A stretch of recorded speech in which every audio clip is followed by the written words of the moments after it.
সাতানব্বইতম academy awards Oscar আসরে যাচ্ছে চট্টগ্রামের উপকূলীয় পটভূমির উপর নির্মিত চলচ্চিত্র বলি, যার ইংরেজি নাম দ্য রেসলার। বাংলাদেশ সরকারের অর্থায়নে ছবিটি পরিচালনা করেছেন ইকবাল হোসাইন চৌধুরী।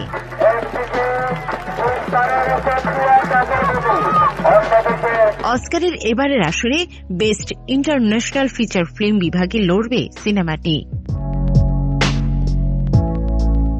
এর আগে কোরিয়ার নামকরা বুসান চলচ্চিত্র উৎসবের 28তম আসরের 2022 সালে নিউ কারেন্টস বিভাগে পুরস্কার জিতেছিল বলি। নির্মাতা মতিন রহমানকে চেয়ারম্যান করে 7 সদস্যের অস্কার বাংলাদেশ কমিটি গঠন করা হয়েছে। এরপর অস্কারের জন্য ছবি আহ্বান করেছে এই কমিটি। যাচাই বাছাই শেষে 1 অক্টোবর সর্বসম্মতিক্রমে বলি ছবিটিকে চূড়ান্ত করা হয়েছে 97তম অস্কারে পাঠানোর জন্য।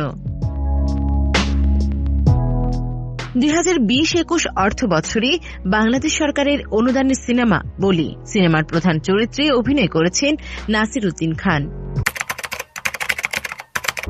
সাগরপাড়ের এক খ্যাপাটে জেলের চরিত্রে অভিনয় করেছেন তিনি। 2022 সালের এপ্রিল-মে মাসে ছবিটির টানা শুটিং হয়েছে চট্টগ্রামের উপকূলীয় এলাকায়। ছবিটির সহ-প্রযোজক হিসেবে আছেন সাইফুল আজিম ও সৈয়দ গাউসুল আলম শাওন।